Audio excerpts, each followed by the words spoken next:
মানুহ সাপতকৈও বেছি ভয়ংকৰ, কাৰণ সাপে নিজক বচাবলৈহে আনৰ ক্ষতি কৰে, কিন্তু মানুহে নিজৰ স্বাৰ্থৰ বাবে আনৰ ক্ষতি কৰে।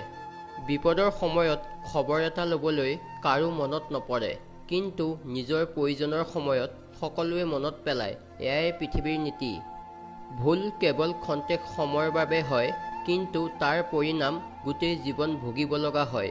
সেইবাবে কিবা কৰাৰ আগতে নিশ্চয় এবাৰ হ'লেও ভাবিব লাগে। মানুহৰ জ্ঞানৰ পৰিচয় পোৱা যায় কথাত, যোগ্যতাৰ পৰিচয় পোৱা যায় কৰ্মত, আৰু চৰিত্ৰৰ পৰিচয় পোৱা যায় ব্যৱহাৰত।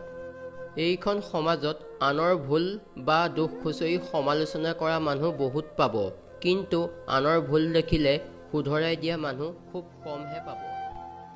বেলেগৰ বাবে ভাল চিন্তা কৰা মানুহবোৰে সদায় কষ্টৰ সৈতে যুঁজিব লগা হয়, কিয়নো ফল দিয়া গছজোপাই সদায়ে পাথৰৰ মাৰ সহ্য কৰিবলগীয়া হয়। জীৱনটোক বোজা বুলি নাভাবিব, সুখী হওক, কাৰণ সমস্যাবোৰ প্ৰতিদিনে থাকে।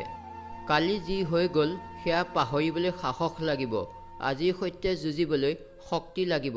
কালিলৈ যি হ'ব ভালেই হ'ব বুলি ভাবিবলৈ ভৰসা লাগিব। যিজন তোমাৰ, সেইজন অৱশ্যে তোমাৰ কাষলৈ আকৌ ঘূৰি আহিব। তেওঁক পোৱাৰ বাবে তুমি কোনো যুদ্ধ কৰাৰ দৰকাৰ নাই। কিছুমান মানুহে জীৱনটো আনৰ দোষবোৰ বিচাৰি বিচাৰি পাৰ কৰে, কিন্তু নিজৰ দোষবোৰ কেতিয়াও চকুত নপৰে। মানুহে অকলে অকলে হাঁহিব নোৱাৰে, হাঁহিবলৈ এজন সংগীৰ প্ৰয়োজন। কিন্তু মানুহৰ দুখ হ'লে অকলে অকলে কান্দিব লগা হয়, কাৰণ দুখৰ কোনো সংগী নাথাকে।